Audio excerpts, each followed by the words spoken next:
میرا تعلق ایسے گھرانے سے ہے جہاں مرد کا ہونا ہی سب کچھ سمجھا جاتا ہے۔ ہمارے خاندان میں بیٹا پیدا ہونا فتح کی علامت تھی اور بیٹی کا ہونا ایک ایسی شکست جس کا داغ عمر بھر ماتھے سے نہیں دھلتا۔ میں جب چھوٹا تھا تو میں نے ہمیشہ اپنے ابا کو اپنے تایا اور چچا کے سامنے سینہ تان کر چلتے دیکھا تھا، کیونکہ ان کے ہاں 3 بیٹے تھے۔ مگر میرے نصیب کا کھیل تب شروع ہوا جب میری شادی صبا سے ہوئی۔ صبا ایک بہت ہی معصوم اور سادہ سی لڑکی تھی جو ہمیشہ سب کا خیال رکھتی تھی۔ شادی کے پہلے سال جب وہ امید سے ہوئی تو پورا گھر مٹھائیوں اور خوشیوں کی امید میں ڈوبا ہوا تھا۔ میری ماں ہر وقت مصلے پر بیٹھی رہتی اور یہی دعا کرتی کہ یا اللہ ثاقب کی گود ہری کر دے اور اسے وارث عطا کر دے۔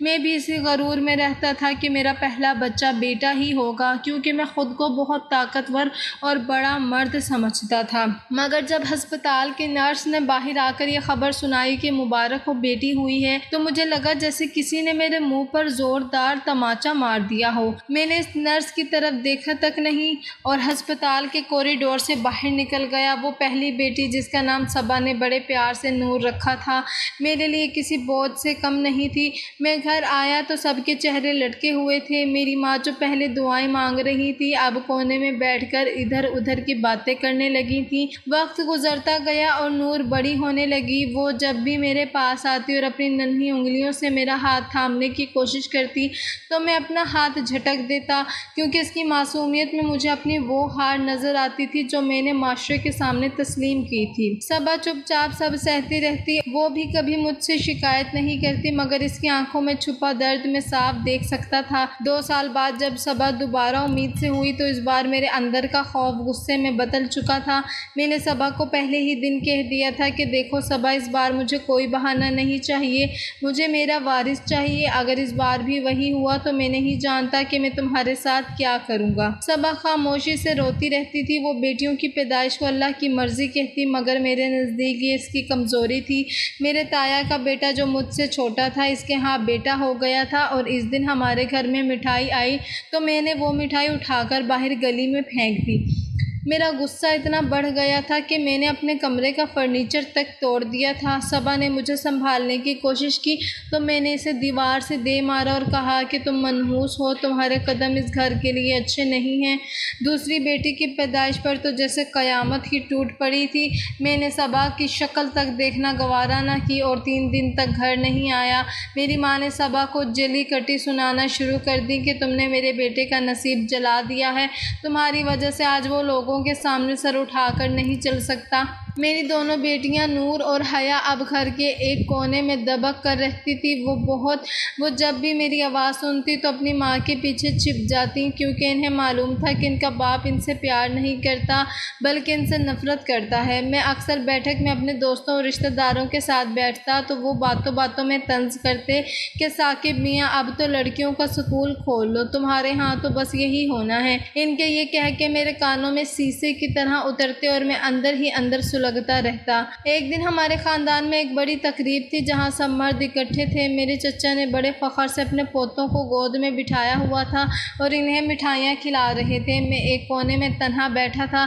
جب سب نے اپنی جائیدادوں اور وارثوں کی باتیں شروع کی تو چچا نے میری طرف دیکھ کر کہا، ثاقب تم کیوں خاموش ہو؟ آخر تمہیں بھی تو اپنی جائیداد کا سوچنا چاہیے، تمہارے بعد یہ سب کس کا ہوگا؟ تمہارے بھتیجے ہی تو سنبھالیں گے نا۔ ان کی اس بات پر وہاں موجود سب لوگ ہنس پڑے تھے۔ وہ ہنسی میرے لیے کسی خنجر سے کم نہ تھی۔ میں وہاں سے اٹھ کر گھر آ گیا اور سیدھا صبا کے پاس گیا۔ میں نے اسے بالوں سے پکڑا اور گھسیٹتے ہوئے صحن میں لے آیا۔ میری دونوں بیٹیاں چیخنے لگی تھیں اور اپنی ماں سے لپٹ گئی تھیں، مگر مجھ پر جیسے خون سوار تھا۔ میں نے صبا سے کہا کہ دیکھو صبا، اگر تیسری بار بھی بیٹی ہوئی تو میں تمہیں اسی وقت طلاق دے دوں گا اور ان لڑکیوں کو بھی تمہارے ساتھ نکال دوں گا۔ مجھے بوجھ نہیں چاہیے، مجھے وہ چاہیے جو میرا نام روشن کرے۔ صبا زمین پر پڑی سسکیاں لے رہی تھی اور نور اس کے آنسو پونچھ رہی تھی۔ اس وقت مجھے اپنی بیٹیوں پر ذرا بھی ترس نہیں آیا، بلکہ مجھے لگا کہ یہ میری دشمن ہے جو میرے وقار کو خاک میں ملا رہی ہیں۔ دن گزرتے گئے اور میں ایک نفسیاتی مریض بن گیا۔ میں نے گھر میں ہنسنا بولنا چھوڑ دیا تھا۔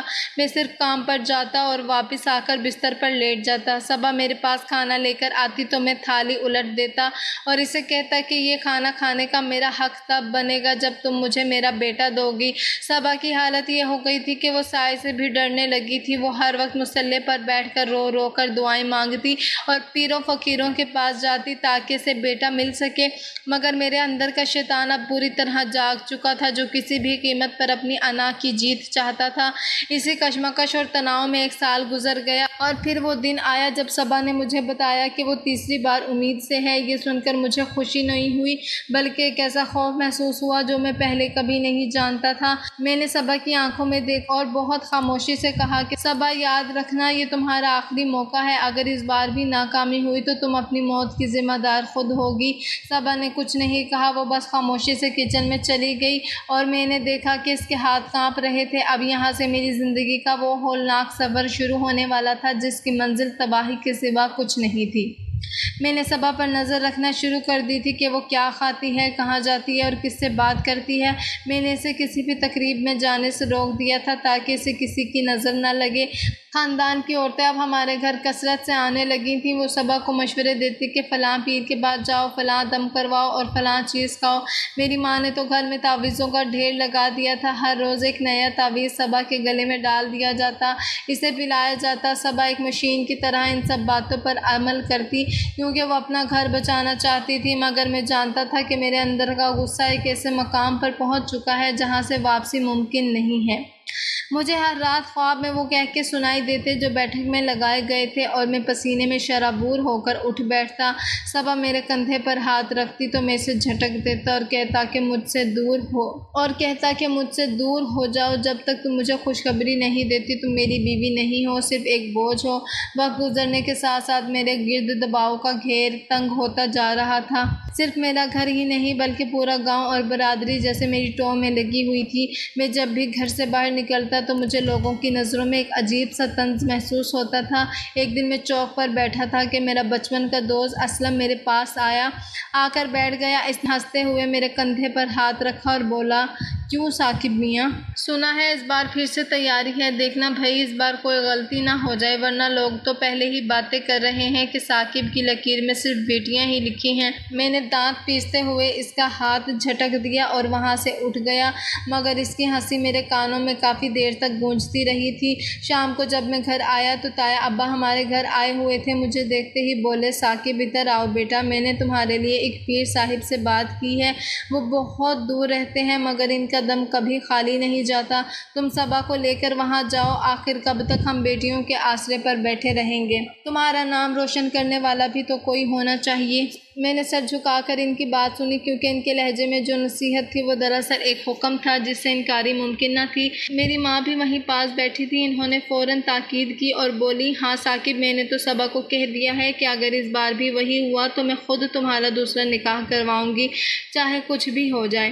گھر کے اندر صبا کی حالت یہ تھی کہ وہ مجھ سے نظریں چرانے لگی تھی، وہ ہر وقت ڈری ڈری رہتی اور اس کی خاموشی مجھے مزید چڑھاتی تھی۔ ایک رات جب میں کمرے میں داخل ہوا تو وہ جائے نماز پر بیٹھی رو رہی تھی۔ میں نے غصے سے اسے بازو سے پکڑا، اٹھایا اور کہا کہ یہ رونا دھونا بند کرو صبا، تمہارے رونے سے کچھ نہیں ہوگا، مجھے عمل چاہیے، مجھے وہ وارث چاہیے جس کے لیے میں ہر روز باہر ذلیل ہو رہا ہوں۔ صبا نے سسکیاں لیتے ہوئے کہا، ثاقب تم کیوں نہیں سمجھتے کہ یہ سب میرے بس میں نہیں ہے؟ اللہ سے ڈرو اور اس کی رضا میں خوش رہنا سیکھو۔ اس کی یہ بات سن کر میرا پارا چڑھ گیا۔ میں نے اسے دیوار سے لگایا اور کہا کہ خاموش رہو، اگر اس بار بھی تم نے وہی منحوس خبر سنائی تو یاد رکھنا میں تمہیں اس گھر سے ایسے نکالوں گا جیسے دودھ سے مکھی کو نکالا جاتا ہے۔ اسی دوران میری بہن کی نند کی شادی آئی، پورا خاندان وہاں جمع تھا۔ میں اپنی بیوی اور بیٹیوں کے ساتھ وہاں پہنچا تو مجھے لگا جیسے میں کسی کٹہرے میں کھڑا ہوں۔ عورتیں صبا کو گھیر کر کھڑی ہو گئیں اور اسے طرح طرح کے مشورے دینے لگی۔ ایک بوڑھی عورت نے صبا کا پیٹ دیکھ کر کہا، مجھے تو لگتا ہے اس بار بھی وہی ہوگا، اس کی شکل بتا رہی ہے۔ یہ سن کر میرا جی چاہا کہ میں اس عورت کا گلا دبا دوں مگر میں کچھ نہیں کر سکا تھا۔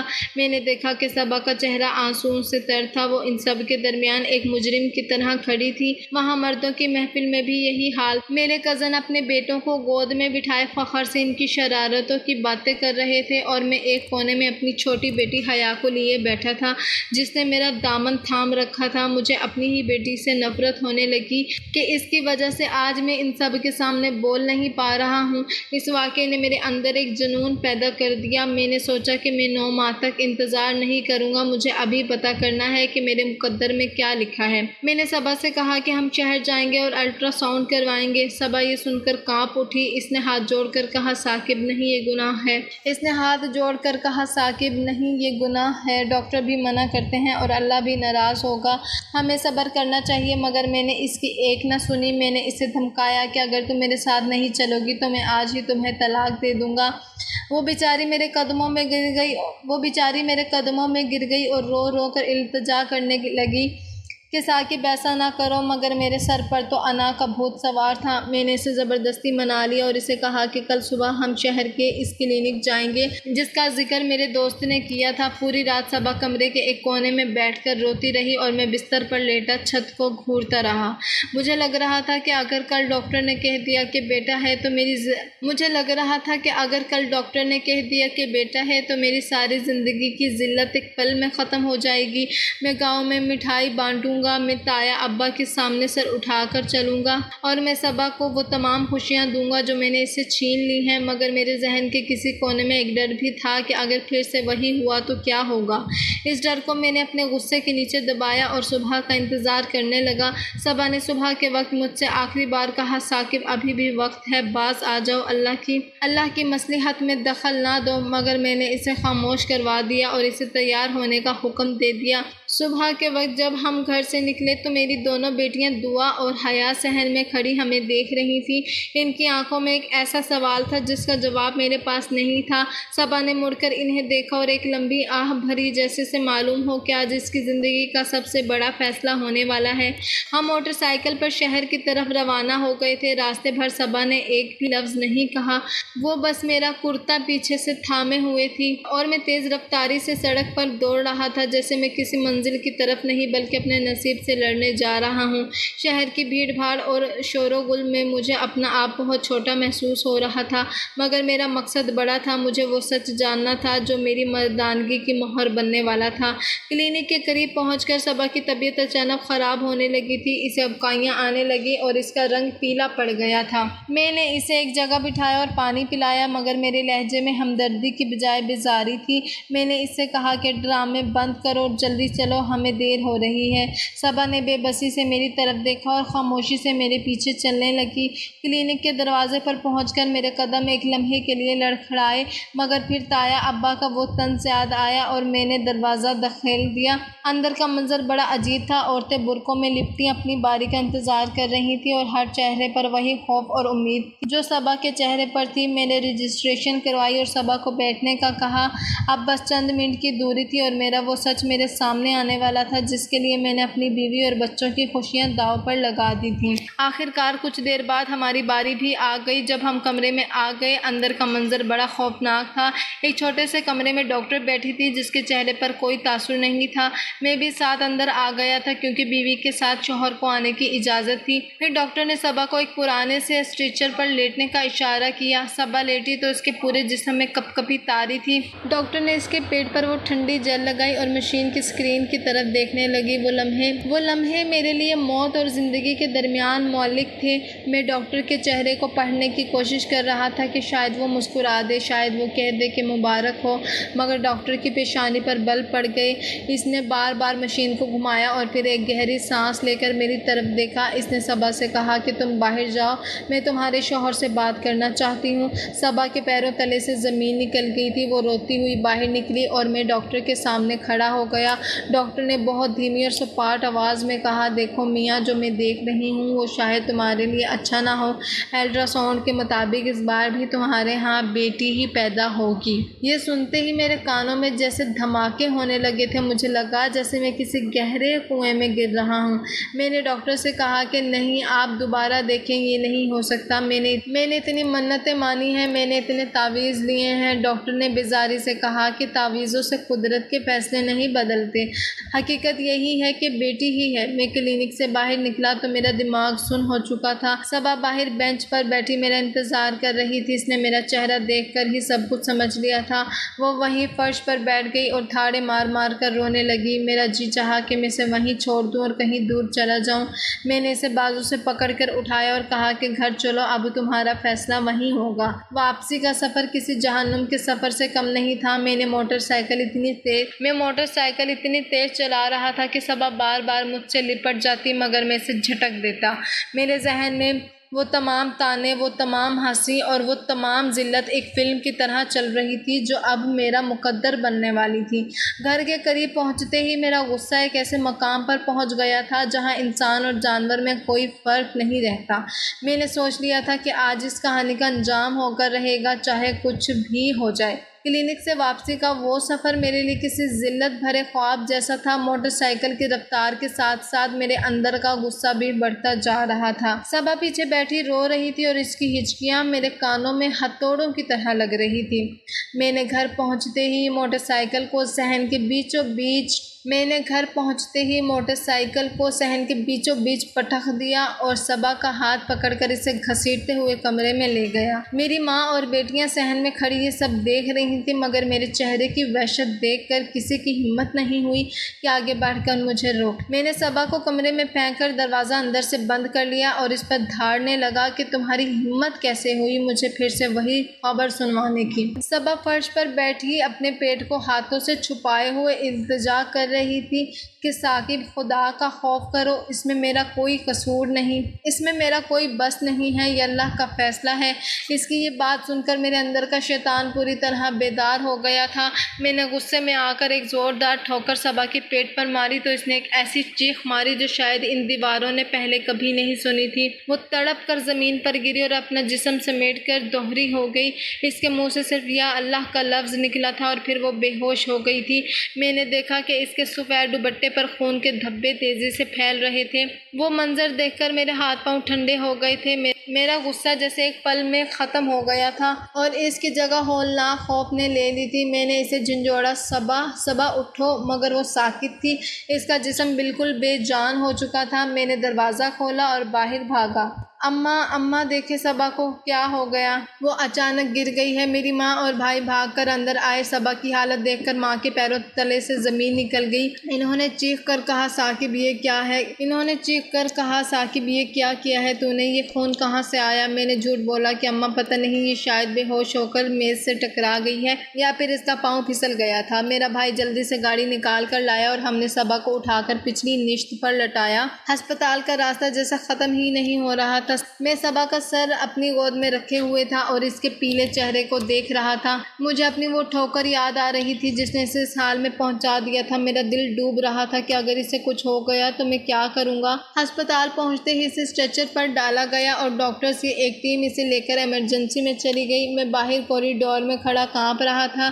نرسیں ادھر ادھر بھاگ رہی تھیں اور ڈاکٹرز کے چہروں پر موجود سنجیدگی مجھے بتا رہی تھی کہ صورتحال بہت خراب ہے۔ تھوڑی دیر بعد ڈاکٹر باہر آئیں۔ ان کا ایپرن خون سے بھرا ہوا تھا۔ انہوں نے غصے سے میری طرف دیکھا اور پوچھا کہ سچ بتاؤ یہ کیسے گری ہے؟ اس کے پیٹ پر کسی وزنی چیز کی ضرب لگی ہے۔ میں نے نظریں جھکا کر وہی جھوٹ دہرایا کہ یہ سیڑھیوں سے گری ہے۔ ڈاکٹر نے ایک لمبی سانس لی اور کہا کہ تمہاری اس لاپرواہی نے اس کی جان خطرے میں ڈال دی ہے۔ اس کا بہت زیادہ خون بہہ چکا ہے اور اندرونی طور پر شدید چوٹ آئی۔ حمل کے 7ویں مہینے میں یہ صورتحال ماں اور بچے دونوں کے لیے جان لیوا ہو سکتی ہے۔ ہمیں اس کا بھی ہنگامی بنیادوں پر آپریشن کرنا ہوگا ورنہ ہم کسی کو بھی نہیں بچا پائیں گے۔ میں وہاں بینچ پر بیٹھ گیا تھا اور میرا سر چکرانے لگا تھا۔ میرے کانوں میں صبا کی وہ آخری چیخ گونج رہی تھی۔ آپریشن تھیٹر کے باہر کا وہ سناٹا میرے لیے کسی جہنم سے کم نہیں تھا۔ میں نے سوچا کہ میں نے یہ کیا کر دیا۔ صرف ایک انا کی خاطر میں نے اس عورت کی زندگی داؤ پر لگا دی